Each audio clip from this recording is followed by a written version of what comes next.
is all about ley lines, it's all about earth energy, and it's all about dowsing in your own home. Look at that, we've got a lot of light coming through there again. Oh, that makes it look a little bit silly, doesn't it? Okay, there you go. Well, that's better than it was. Right, so yes, ley lines, earth energy, from sacred sites through to earth energy in your own living room. How could we get from one to the other? And what's all of those videos featuring Hamish Miller that I've been putting up recently, reliving, re-engaging with the archive with the Hamish Miller videos? Why and what's the relevance to what we're talking about today? It'll all become clear over the next hour or so, and I hope somebody joins us. Oh yes, hello, there you go. Do put a thumbs up and say hello. There's 4 of you there present at the moment. Thank you very much. And dear old Fernando, first time moderating today, so do be gentle with him. JF isn't with us today, but they'll be alternating between JF and Fernando in the future. Now then, so what we're talking about today, just to repeat one more time, we're going to be looking at these ley lines. Question, do they really exist? Because really, most of the time, what people are talking about when they refer to ley lines is earth energy. So we'll be looking at ley lines, earth energy, dowsing in your own home, and we're going to be talking about what people mean by those ley lines, what dowsers like my mentor Hamish Miller found at the sacred sites 20 plus years ago and decades beyond that, his amazing work that he did to bring earth energy into the public awareness, and what the relevance of that is. And we're looking at how dowsing with L rods enables us to sense this subtle energy. So if you're interested in all of that stuff, subtle energy, intuition, spirit guides, well-being in your own home, things like geopathic stress that you might have heard of, stick around. We're going to be talking about it for the next hour or so, and I'm inviting your questions. If you've got a question directly for me, please put @Knightsrose and I'll be able to see it nice and clear in the chat. Hello Lee, good to see you there. That's great. Yeah, lovely. Good. Well, that's you and Fernando, both newbies today. Fernando's been hanging around in the background for some time on these lives, and today he's in charge of the moderator buttons. So if we get any bots or anybody that is monopolizing the chat 100% and being rather selfish, usually it's only bots, Fernando will be expelling them. And he'll also be putting up links to all the other videos and stuff so we can see where we're going. Don't forget, this is live now. Yes, fine, great. We're here for your questions. But it's also recorded and it will be up available later this evening. So there you go. That's all the gubbins done, isn't it? That's all the housework done, the admin. So the thing is, right, with earth energy, what does it really mean? What is it? What's the point of it? How significant is this thing that most people have never heard of? Well, question. Have you got a favorite chair in your living room? A favorite position you like to sit? Have you got a favorite room? One room that, actually, let's look at it the other way around, because quite often in house healing, I work as an alternative life coach and a house healer, and I get asked in house healing sometimes to sort out one particular room that the family doesn't particularly like going in or is not used very much. Have you got a space like that? Because all of that stuff is very often due to the subtle energy of the space, the subtle energy of the environment. And that is primarily what is referred to in the dowsing community and elsewhere in the well-being environment as geopathic stress. Some people refer to these lines that we're going to talk about, these flows of energy. Some people talk about them as geopathic stress lines. I don't like that term. It's not one that I use. They are 100% earth energy lines. But the thing is that most of the time, if we get told that our house has an earth energy line or a ley line running through it, or they have a crossing point in it in the house, most of the time, it's not anywhere near as bad as you first think. So we're going to be looking at that as well. And none of this today is designed to unsettle, to perturb. Really, all I do on this channel and what we talk about here is dowsing earth energy, ley lines, all of that stuff, intuition, spiritual development, but a very practical kind of method for spiritual development. And it does hinge around earth energy. Really, what we're trying to do here is to help you all see, those of you that might come to the channel, accidentally and find that they've got something that's unsettling in their home, it's really to help you see that there is usually no reason for concern. I actually have never worked with anybody that has had a major issue that couldn't be resolved to a certain degree. I'm not saying it's sort of magic curing of all things. It certainly is not. But what this really is about is understanding the nature of reality that we live in as human beings, recognizing that there's a strong and powerful part of us that is absolutely not based in the physicality. It is based in the subtle energy itself. We might even say that actually there's a quantum part of us that links into the quantum field of infinite possibility. We talked about that a lot in the live that we did last time. I won't say last month because we didn't do one last month. We did one in May, and we talked about the quantum field of infinite possibility in that. You might like to dig that out and have a look at that one. So fundamentally, as a life coach, and yes, I use the term alternative life coach, but really it's a kind of a spiritual life coach, because once we embrace this concept that there's so much more to us than just this physical being and the mental being, that there is the spiritual aspect, and that can be such a powerful thing to embrace. I'm not talking about going along to church and sort of completely and utterly changing our life. What I'm talking about is a process of self-development, a process of understanding the self.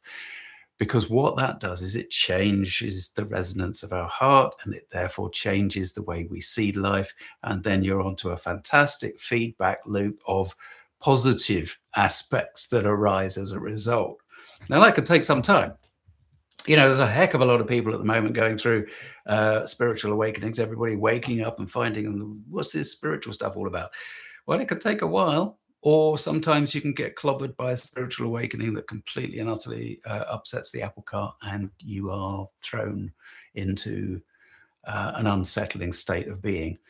Either way, hopefully this channel will help you a little bit, along with some of the others on YouTube. We have to admit there are others, but this is a very specific way of looking at the world, the practical spirituality that you can kind of access with dowsing rods, bent bit of metal that is, or a pendulum. So let's dive into that. I'll say hello. Hello. So Christy, hello, nice to see you. Joe Peacock, hello.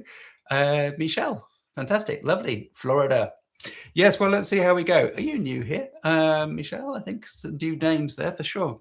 So 13 of you in attendance. Do click the thumbs up. It really does help, especially early on in the live stream, to help show the old YouTube algorithm that this is of interest. So now, if Fernando, I'm going to call him JF at some point. You regulars will know that JF is the usual buddy that helps me on the channel with moderating. But if Fernando could put up a link to either of the most recent Hamish videos, they'll be there that you can pick a link at and have a look at them a bit later on if you haven't already watched them. Now, Hamish Miller was my mentor. Now, a lot of you regulars will know all about Hamish Miller, and you will have watched the programs and seen them several times. There's various clips of him and a team of colleagues basically investigating earth energy at a sacred site. So in 2003, I worked with Hamish. I approached Hamish to make a video about earth energy because my life was changing big time. And I'll tell you a little bit more about that later. But this was way back in 2003. So Hamish Miller was a fantastic dowser. He was a stalwart of the dowsing community, really long time member of the British Society of Dowsers and all that sort of stuff.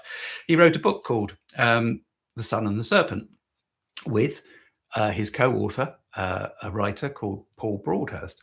And that book is still on sale. You can hunt around and find it. It was never published by a recognized publisher, but it's done great guns, and it has continued to sell well. And the reason it continues to sell well is because it is a fascinating journey that they describe in that book. Hamish and Paul, they describe this journey of following earth energy lines across the south of England, way back in the 80s this was, and they basically followed, as it turns out, two lines, a sort of male energy and a female energy that followed a straight alignment axis that was known as the Michael axis, and that Hamish and Paul called these two lines that weave around that axis, like streams, like rivers, called them Michael and Mary.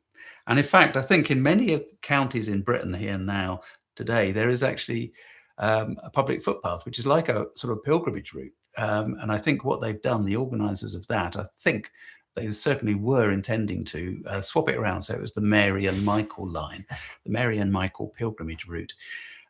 It's a fairly recognised route. Out of all of the sort of ancient pathways in Britain, it's probably the most well known. So Hamish, my dear old mentor, was responsible for kicking all that off. Now the thing is, in the videos that Fernando has pulled together there, he's got a couple of clips, part 1 and part 2. That was a program called Spirit of the Serpent, and what Hamish is doing is dowsing, and he's laying out with the team that he's got around him there. He's laying out the way that the earth energy looks in that sacred site. So that sacred site was it's Neolithic, right? So that's about 4000 BC-ish. And around 4000 BC, it's fairly well recognized. I'm not an archaeologist, so forgive me if I'm completely wrong on some of this, but around 4000 BC, there was a huge change in the way that society in Britain, the small society that it was living. So it was moving. It was going through that transition, changing from being a nomadic hunter-gatherer existence to being more based in agriculture. And the assumption is that at that time, because there's a lot of stone circles that were built around that time, the assumption is that because the tribes were settling in a space that they felt good, near these sacred sites, they had time to literally build these sites over time and use them. So what were they for? Well, that, of course, is the crux of all of this, and it is actually why I'm sitting here today and have been doing this work and doing this dowsing work for decades and decades and decades.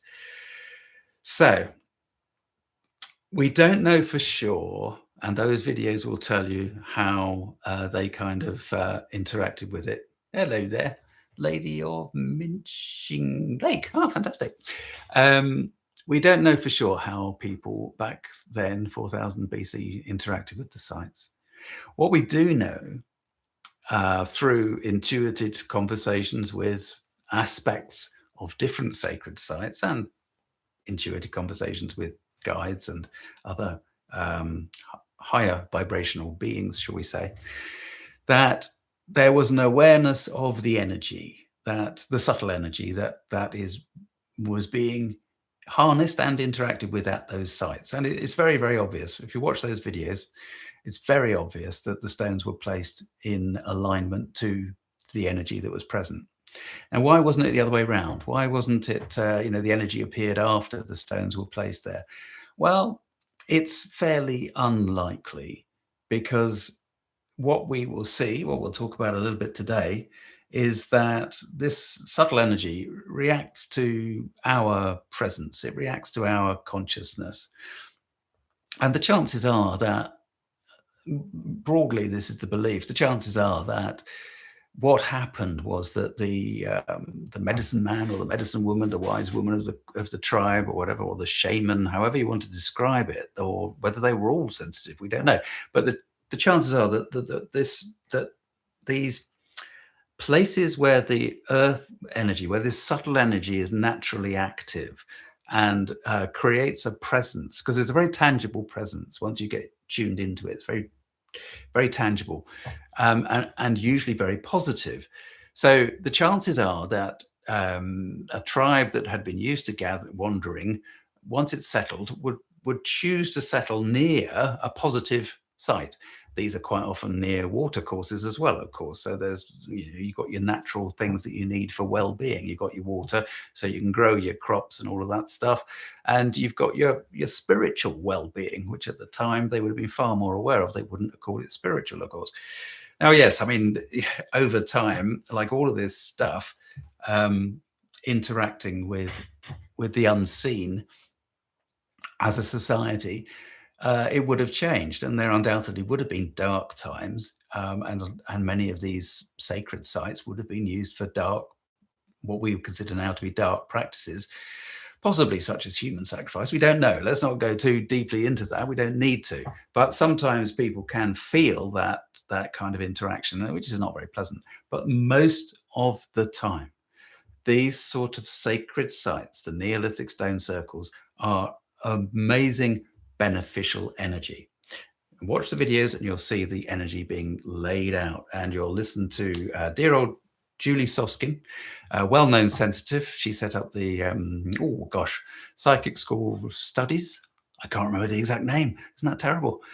She now lives in France. But she used to live in the UK, and she did set up this school for psychic studies. She's a lovely lady. Done a couple of video interviews with her. She talks about what she's receiving, what she's picking up from the stones and from that energy. Right. Now, what has any of this stuff got to do with ley lines? So, if you were with me earlier on when we started this live today, I talked about my mentor tracing the Mary and Michael lines across the south of England, and how he found that there was the male energy and the female energy weaving around a central axis, the straight line axis. Now, the big difference between ley lines and earth energy lines is that ley lines are straight. Ley lines are straight. There was a guy in the 1800s, a guy called Alfred Watkins, who had a vision while he was standing on the Malvern Hills here in, well, not here, but further south in the Midlands, Gloucestershire way, the Malverns. I expect somebody will correct me. They're probably in a different county, but around that way, near the Welsh borders. So Alfred Watkins set up a club called the Old Straight Track Club, and he used to take people out into the landscape to follow these lines that he would see in the landscape. The Old Straight Track Club, Alfred Watkins. Now, so how is it that everybody calls these things that are not straight, these lines that pass through all sorts of places and can be found all over the place? We'll talk more about that in a minute. How is it that they've become known as ley lines? Because they absolutely are not straight. So earth energy, key phrase, earth energy weaves like a river. And they really do. They follow the flow. They follow a flow like a river. Now, earth energy is, I won't get into too much detail because I did sort of touch on this last live, but earth energy is a field of subtle energy. Subtle energy is just simply something that is not physical. It's just beyond our physical perception. So subtle energy. It's electromagnetic. It's sometimes called geomagnetic because it's related to the earth. It's earth energy, and dowsers all over the world call it exactly that. Now, this earth energy, this field of energy, some of you may already be familiar with it from the work of, well, these days, virtually anybody. We all know about this idea that we co-create our awareness, our reality. And there are books like The Field by Lynn McTaggart from way back in the 90s, I guess it was, or 2000s perhaps, that highlight the fact that there's this field of energy, and it is an interactive field. It's the field that actually we interact with, and reality is somehow created as a result. So the subtle energy is there, and the quantum field of infinite possibility is, if it is not exactly earth energy, and we don't know precisely, but I believe 100% that the subtle energy is the quantum field of infinite possibility that science recognizes. And one aspect of science says, yes, we can tune into that field, and an observer, the process of observation can create, seems to create material things, right? So don't think that science has it all sewn up. There are various schools of science that believe various things, and don't forget, science is always primarily theory, and science, the general science of the day, follows that current theory. I will just mention, I am going off slightly on a sidetrack here, on a thingy, on a side shoot. My book, I'm mentioning this because I talk about earth energy. I talk about what it is and how we live with it, and outline really the sort of simple, practical spiritual path that we can follow by interacting with this field. It's all in the book. It's available at Amazon, or you can dig out the ISBN number from Amazon and order it from your local bookseller, which really is the preferable route because it gives a bit of cash to the guy on the street or the lady on the street. So look, you've got this field of subtle energy, which is the quantum field of infinite possibility. It is, yes, at sacred sites. It is a quantum field. It is absolutely everywhere. So it is in your home. So a line, when we find a line that we refer to as a ley line, or may be referred to as a ley line, but is actually known as an earth energy line. When you find an earth energy line in your home, what you're finding is like a peak of this energy within your home. So the peak is going through your home, and you can douse it with an L rod or a pendulum. We'll look at that later, and you will be shown more or less the center of that peak as it goes through your home. Why do we think they're bad? Usually people do think they're bad to have them, but actually it's not the line itself that is bad. And we don't like to, I'm hesitating so much because I don't want to use the words bad and good and bad, because it's not so much about the earth energy being something and having something present that is going to either be good for you or not so good for you. It is the real crux of this is about the way that we interact with it. So we, as the co-creating force, is interacting with this field, and therefore it's as a result of our interaction, the interaction of it and us, that results in the feeling of, is this good or bad? I'm sorry, I'll stop waving my hands around. They're very distracting. So it's the combination of us being present and interacting with earth energy that gives us the feeling, is this good or is this bad? Now, how does that work, you say? Because, you might be feeling really, really happy. You might have just brought in some flowers or something, or you've just had a lovely birthday or something, and you're feeling great, but you walk into a particular room where there's a earth energy line running through it, and you think, oh, this feels really quite horrible. So how is that about you then, in that circumstance, interacting with that energy? Well, I'm not going to go into the detail today because it's going to take too long, but again, it's in the book. I'm going to keep referring to the book because the reason I wrote the book is so that people understand more about it. The fact is that the field of earth energy is a part of the structure of our reality. If we talk about being co-creators of reality,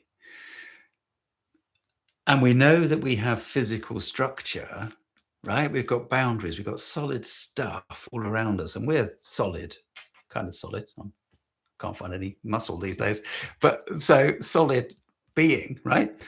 So, and what we're saying is that there's a spiritual aspect of us that is interacting with something to create the physical. So it must have a form. It must have an intermediary stage, which is what we're finding when we're interacting with earth energy. It's very, very simple. Let me just give you a little exercise you can do for yourselves. Those of you that are really sensitive, and some of you regulars will already know about this, but this is really about finding a little aspect of earth energy in your own home, right? Which is the same stuff as featured in the Hamish Miller videos that Fernando's put the links up to earlier on there. Okay, now, so all you need is a little dowsing rod, simple one. Those of you that are regulars, just be patient with me here, because for the newbies, It's really helpul. By the way, newbies, do feel free to ask a question at any time. So you believe in Hawkins quantum energy and you have heard about FLFE. I don't know what FLFE is. Quantum energy, yes, I do believe in it. And yeah, expand on that if you like, Michelle. So I tend to put it into the expand on it, and we can have that part of the conversation. So if you basically have a dowsing rod, for those that are not so sensitive, dowsing is a brilliant way to find this stuff. So all you want to do, there is a whole playlist of learn to dowse videos on the channel. So the best thing to do is to get familiar with those first of all, and then start to practice with this. And again, the book does outline the dowsing and interacting with earth energy in your own home as a kind of a start of a process to get the ball rolling. So all you want to do is to ask the question of, is there a positive and beneficial earth energy power center in this room, right? In this room. I'm saying this room because I know that there is one. You want to be asking the question that you're looking for the positive and beneficial. And ideally, before you start asking the question, you also want to focus, meditate briefly. If you're not used to meditating, just give it a bit of practice. Tune in to the highest possible frequency that you can achieve, which is ideally right at the start. If you're new to all of this stuff, you can do by simply thinking and allowing your memory to take you back to something that you really, really loved, and be aware that that is opening your heart. And then you can ask upstairs, the universe, the cosmos, the conscious cosmos, to allow you to interact with it at the highest possible frequency, for the best possible outcome. And then you simply ask, please show me the most positive and beneficial earth energy power center in this room, for example. And you'll go along to it. I'm not going to do the dowsing now because it's just slightly off here, but you'll go along and the rod will change. It'll move. It'll give you a positive response coming towards you, which is a yes. And then you will be basically standing over the earth energy power center, right? You can't see my hands. There they are, right? So you've got this and you've got a positive response. Then what you can do, and it's really good to do this with like little candles, little tea lights. You can actually just start to plot. Again, I'm not going to douse, but I'll show you. But you basically plot and follow the spiral, the vortex that you will be standing at, right? It's going to be right in front of you. Because when you've gone, right, show me the positive earth energy power center, there it's going to give you a yes. So it's going to be right in front of you where that is. And then you just go in, you go, all right, show me the vortex, show me the spiral, please. And you go in with your dowsing rod or your pendulum, or if you're sensitive enough, just feel your way into it.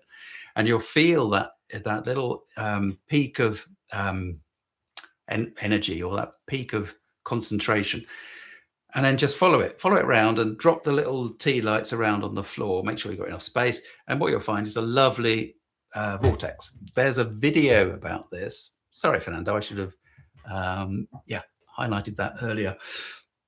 There's a video. I'm not sure which one it's called now, but have a little look. See if you can find it, Fernando. If you can't find it, don't worry too much. But there's a video about finding the most positive and beneficial earth energy power center in your own home, because there's a beautiful little, really simple exercise you can then do. So once you found it, you've got your spiral laid out so you can see where it is. You can start to treat it like a pet, or like something that you are just loving, right? Because this is really important. This is really important, because what this is doing is giving you a tangible feeling and a tangible way into understanding your connection to everything that you experience in your life. It really is, right? It's giving you that presence, something to see in your own home. Remember, it's linked to the sacred sites, the power of the sacred sites. You've got the same power in your space. So the exercise to do is to really best done once you don't have to be skilled at meditating, but ideally understand the principle of just quietening your monkey chatter, that we all have, the monkey chatter about you thinking, well, I've got to go and pick up the kids, or, why did so-and-so say such and such to me the other day, and blah, blah, blah, blah, blah, all of that stuff. So that's the monkey chatter that we all have. You're thinking about the shopping list and the washing and what happened to the car when it broke down the other day, blah, blah, blah. So you want to try and to allow that all to just dissipate. Now, it won't go away completely. If you're not used to meditating, don't expect it to go away completely. And even if you're used to meditating, accept, it won't go away completely. Some days will be more active than others, but you just want to be able to feel slightly different to your usual monkey chatter self. And know that when you're doing this exercise, that you are connecting through the practice of tuning in and allowing your energy to settle. You are actually tuning into the energy of billions of people that have done the same process through the years. Billions and billions of individual points of awareness of the conscious cosmos, which is what we are as human beings. In this vibration, that's what we are. I'll come on to Michelle's thing in a minute. But what we want you to do at this stage, you're sitting there and you're familiar with the circle, the spiral in front of you, and you just send love to it. Focus on upstairs, and if you feel it, just allow that white light, that love from upstairs, that is the highest and most positive, beneficial energy, to come through you and to be sent into that earth energy spiral vortex that's right in front of you, right? Now, what I forgot to say, and is in the video, before you do that exercise, it's a really lovely thing to count, to walk around it. You've laid it out. It's a really lovely thing to walk around it and to count the number of straight lines, because you'll find straight lines coming out of the center of that vortex, of that spiral, right? Again, if you watch that video, the Hamish Miller videos, either of those two links that Fernando put up, they're part 1 and part 2. If you watch those, you'll see Hamish do this sort of test. You'll see that he's got spirals, and you'll see that there are straight lines coming out of it. Probably ley lines, the idea of ley lines has come from those straight line radials coming out of earth energy power centers. However, what I'm asking you to do is you go around and you count the number of radials. You might get 7. So now what you've done is you've sat in meditation and you've sent love into this space. And then you go around again, count those radials, and the number will have increased. What is the benefit of that? Well, to you directly at that point, in that moment, not very much, except what it might do is activate your true soul energy, your soul self in here, because your soul self will recognize what is going on. And what you're actually doing is opening up to the creative force of the conscious cosmos. And what this is all about is allowing you, as an individual point of awareness, to start to step back into your real, true power as a creative being. So we've been, okay, where are we going to go on this route? Okay, here we go as a side route. Just bear with me on this. It's 31 of you at the moment. Let's see how many of you are left in a couple of minutes. The human race has basically been kept in the dark for a couple of hundred years, easily a couple of hundred years. And that now the reason that everybody's waking up and saying, what's all this spiritual stuff all about? What's this? How does there must be some other way to live life? Look at what's all this, is because we are in this phase of awakening, in this phase of growing, in this phase of evolution, in this phase of discovering who we are individually and collectively. Part of the reason for that is because we are sort of on the verge of stepping out into the local solar system. I wouldn't say we'd go much further than that, but that is all one part of the story, or a story. If you read the book, we don't want to put too much emphasis on a particular story, certainly not one that you're not necessarily sure of or in alignment to. But certainly at the moment, the way I see things, my part of my story that I live is that we are stepping out into the solar system and into the conscious cosmos on a physical level. But in order to do that, we actually need to be prepared on a spiritual level, because what we've got down here on Earth at the moment is a complete mixture and a mishmash and a chaotic period of change where the technology is threatening the humanity that exists. And the humanity in its full self is not, that's not supposed to be sounding alarmist. It is not, and it's not conspiracy theorist either. The humanity at the moment is not fully aware of what it can do. So at the moment, there are too many of us listening and following the wrong story, which we have been for a long time. And now is the time to wake up and take responsibility for our own story and our own interactions with the field of infinite possibility. I'm going to leave you with that. Oh, actually, there's 32 of you now. So well done. I thought you were all going to exit. Let me just check on Michelle's comment, because I did ask her to put something in there. Right. Can we use a pendulum for this? Is somebody else? Oh, hang on. Yes. Yes, you can use a pendulum. I'll just come through the comments. There's the playlist for Fernando. Can't hear me. Wonder why that is. Food tasty. Don't know. I'm sure, I hope everybody else can hear me. The Power Center video. Yeah, brilliant. Thank you for these videos. I will look at them later. You're most interesting. Okay, well, that's fine. Do dive in, Michelle, and do, if you like the content and what we're talking about so far, do subscribe to the channel, please. It really does help. And if you're really interested, then subscribe, become a member. Why not? But the most important thing is I'm going to plug it again, right? Because everything that we talk about on the channel, let's get it square, is in the book. It's not long I've been out. It came out at the beginning of the year. I'm plugging it because genuinely it will help you understand everything that we're talking about here, and everything that you've already heard about co-creation. I'm not saying, the book is so amazing that it's going to change your life, or that I know everything.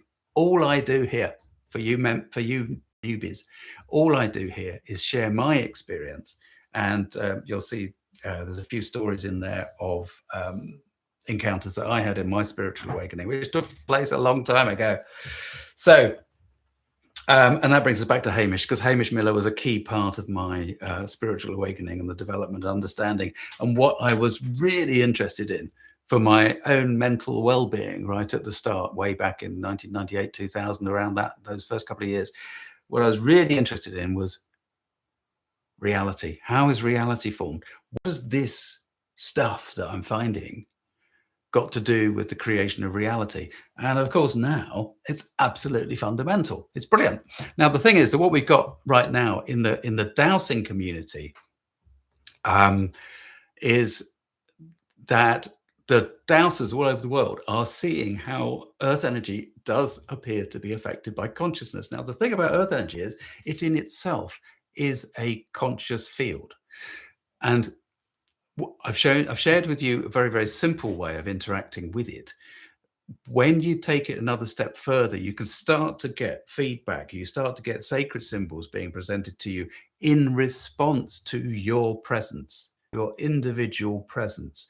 You are there.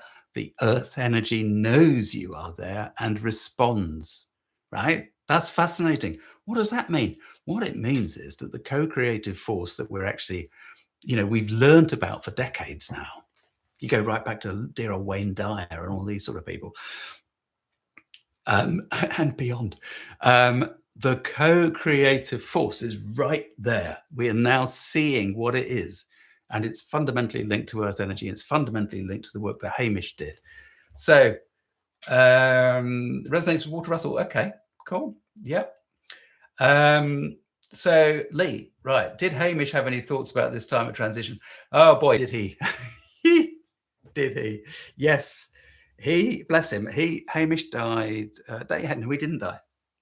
Hamish transitioned. He transitioned himself in, thanks, Fernando. That's great. He transitioned in 2010. Okay.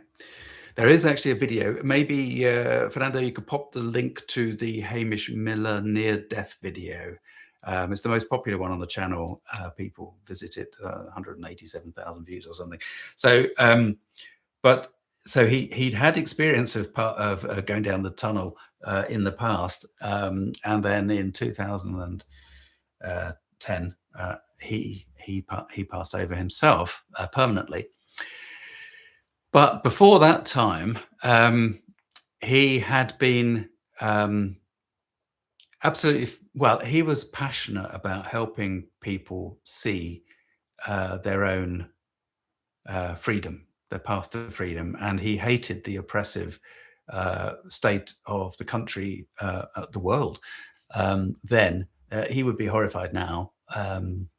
He would also be somewhat disappointed that the work that he was doing hadn't made more of a difference.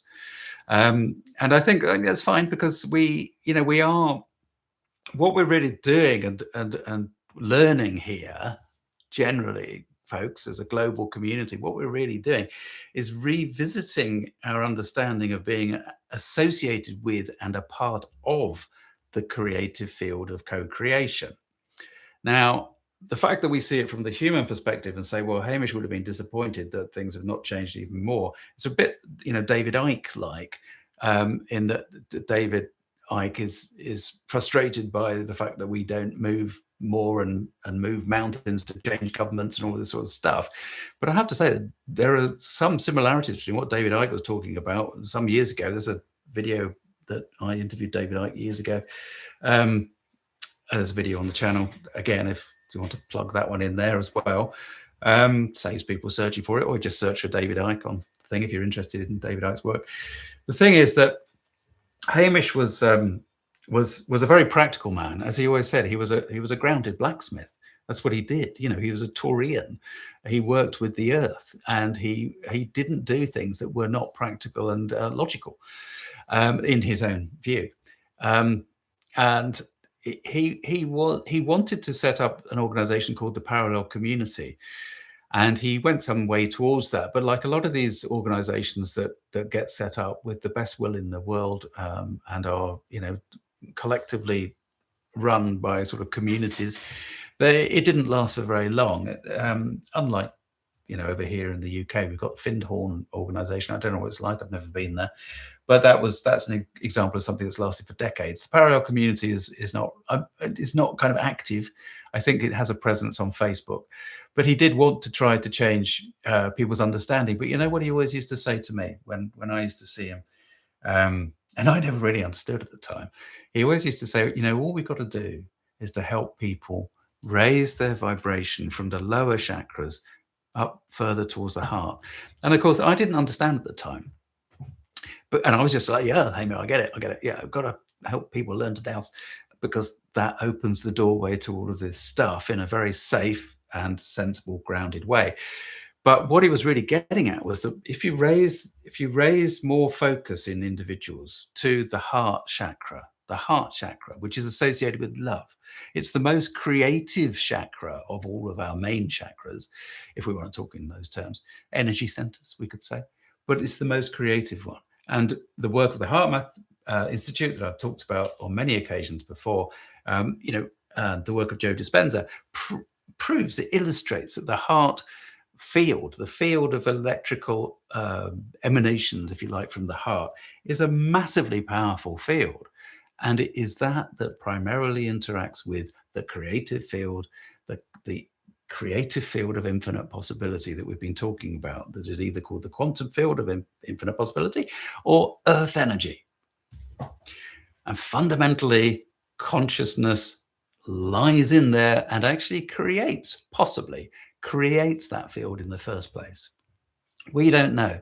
Now, the problem is that part of this comes from the scientific perspective in origin, and part of that scientific perspective means that what science is trying to do, obviously, is to understand reality. And what science cannot do is to use the G word. It cannot use the word God. Now, when it refers to consciousness, in a way, what it's being forced to do is to sort of say God.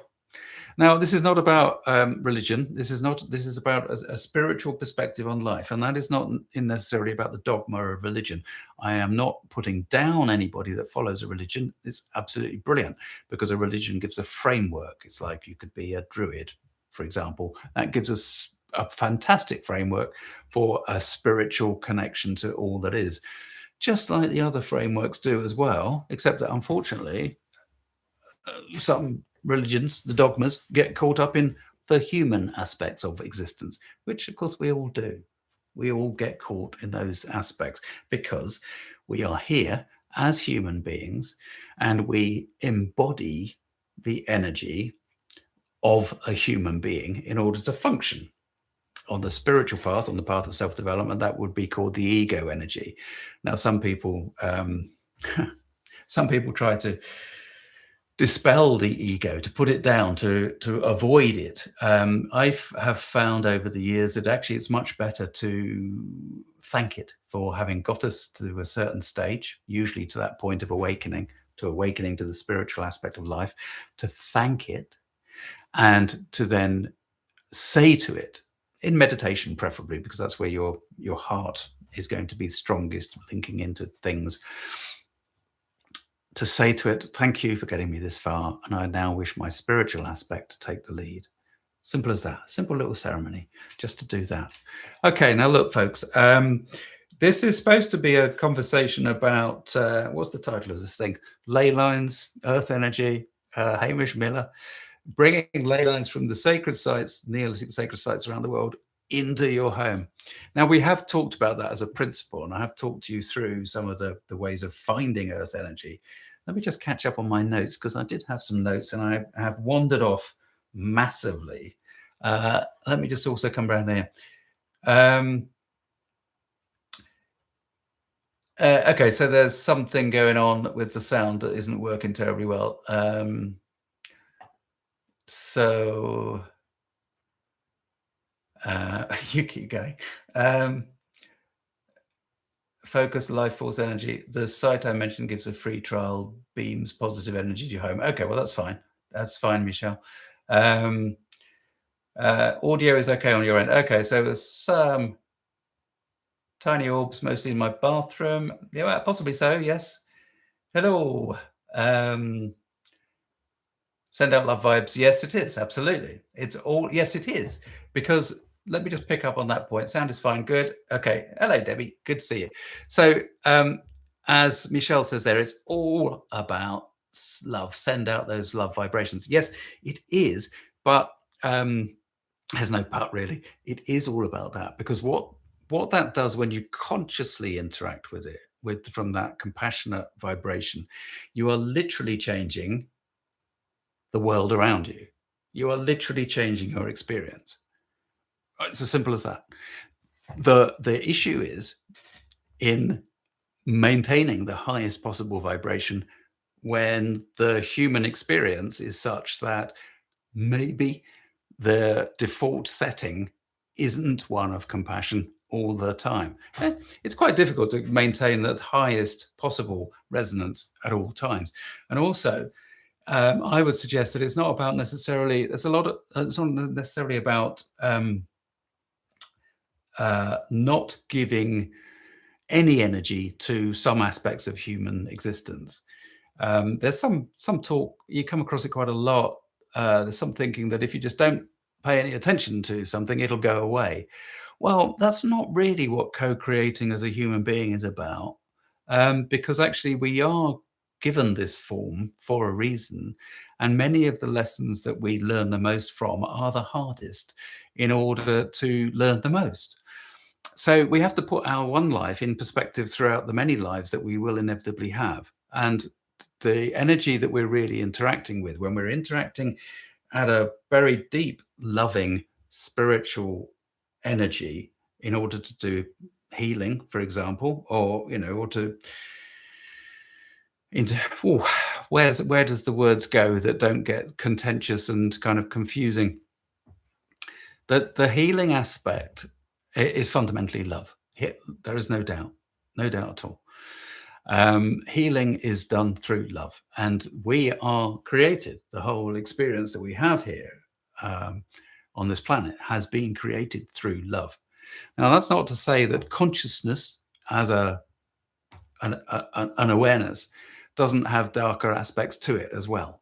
There is love, fantastic. There is also the darker stuff. We can't ignore that. The challenge is to live with it and to see how we maintain the most positive and beneficial and compassionate experience of being alive in even the darker times. That's the challenge. And just, yeah, okay, so that's that. Oh, okay. Well, that's very kind of you. Not my teachings. I think what I share here is actually quite. I don't think I'm sharing anything that people aren't aware of and hasn't been talked about in various spiritual traditions for eons. But I think putting it into the practical experience of dowsing and interacting with the earth energy there and center is really important. Incidentally, I get uncomfortable. I'm promoting my own stuff. Incidentally, next spring, I will be giving a series of trainings on the Shift Network. Been invited by the Shift Network. I'm very proud, actually, of having been invited by that, by them. So 7 sessions over 7 weeks, live and interactive. So that's going to be really exciting. That's happening in April of next year. So do keep an eye open for that if you find today exciting and interesting. The other thing, sorry, I am going to just briefly plug some of my stuff. I'm a life coach. I'm a house healer. I give mentoring one-to-one to people. Right now, I'm still kind of getting back on my even keel from having written the book. It's amazing how much taking a couple of years out to write a book kind of does some amazing things to your experience, I have to say. So I have got some, currently I've got some openings if anybody's interested in the one-to-one work, mentoring, working with subtle energy, really incorporating it into life so that, you know, the really big thing right at the moment, the biggest thing right now is to understand that we are a part of it. It is a part of us. It's not this whole thing about, oh, it's co-creating, we're going to do so-and-so. It's a feeling of keeping things at very arm's length. That's not the point. It's got to be in here. And even just feeding the dog becomes something of a important process, you know? And life itself, with the symbolism of everything that can be seen and witnessed, the symbolism of life itself is really fundamentally important. And you know what? The reason why is because it too is earth energy reflecting back to us. We are reflectors, we're receivers, we're transmitters, we're all of these things, and so is earth energy. We'll talk more about the memory aspect of earth energy in the future, and maybe next time perhaps we'll touch on that. Remind me, somebody. Oh, Nancy, hello. Yes, I agree. Good one, Fernando. Fantastic.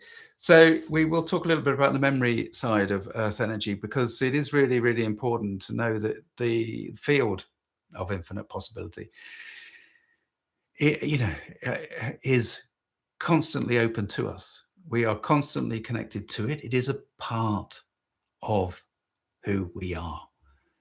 And life around us, everything, is from that same field, that quantum field of infinite possibility. It is us. We are it. And our careful navigation of that path through the field of infinite possibility is why we're here. We're here in this we're here in this dimension because it is a slow reacting one. It has been. It's getting faster and faster and faster. Manifestation as a process is getting quicker and quicker. The energies generally are rising. That is because we are rising to meet them. And so we are learning our lessons. And so the energy, the frequency is changing, but manifestation is occurring all the time from our subconscious.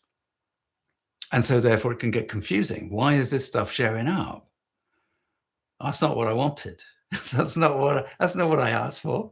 That's not where I thought life was going to go. And obviously, collectively, globally, community-wise, as a society, global society, It can be. It can appear rather chaotic and confusing and quite aggressive and quite a lonely place too. But on an individual level, the point is that to follow the path and to see where our own individual path leads and how we react and respond, because that does 100%. It does change the picture that the overall environment is presenting and reflecting back to us, folks. Thank you, New Conduit. That's very kind of you to say. Oh, good. You're enjoying the book. That's excellent. Yes. Yes, yes, yes. Fantastic, Lee. That's great. That is really very good. Good. YJ, I don't even know who you are. That's funny. Yes, no, maybe I do, huh? Yeah, maybe I do. Cool. Yes, I do. I know exactly who you are. Okay, excellent. Good to see you here. So look, we have 5 minutes. We have 5 minutes. What I will do next time, and I can't say when the next time will be, I had hoped to get these out each month, and I will aim to get them out each month, but life happens, doesn't it? So we'll see. Maybe we can get one next month, and Fernando will always nudge me. I can rest assured that will be the case. So look, we'll talk more next time. I've got a whole raft of stuff that we didn't touch on today, but let's just in the last 4 or 5 minutes think about this issue that I did say that I would cover this time. And this is actually the question. There's a thing called chi. Chi is life force. And there's a thing called chi fear. Why do we suffer from chi fear? There are 2 aspects to this. One is that sometimes when we come across energy lines in the home, we react badly. Our system kind of goes on high alert, and it's like, oh, there's bad stuff. There's bad stuff's here. And we want to then find a way to sort it. Now, that can be referred to as chi fear, because there's a fear of the unknown, and mostly what that is the energy system is the fundamental human energy system is reacting to something it doesn't understand. So the brain goes into confused mode, and that often is very associated with the fear mode as well. So that's one aspect of it.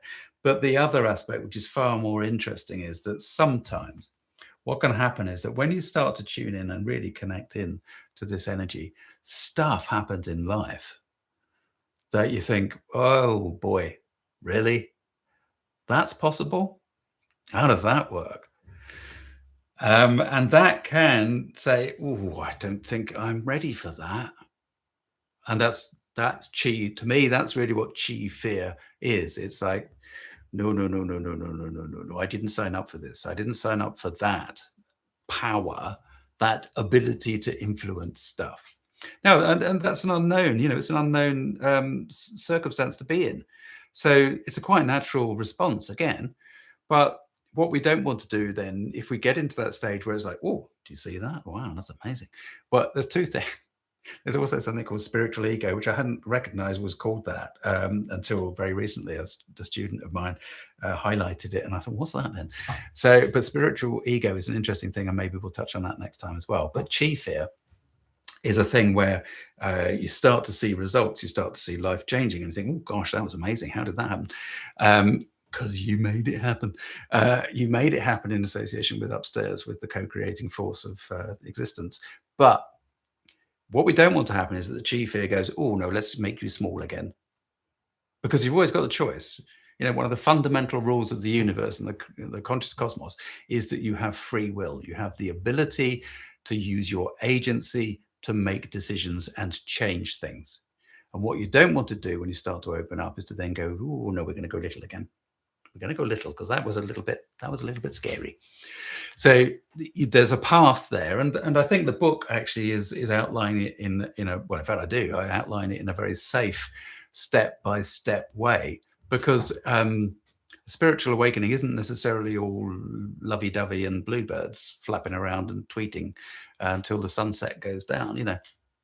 It's it can be nasty stuff. It can be unsettling. I think that's the way to say.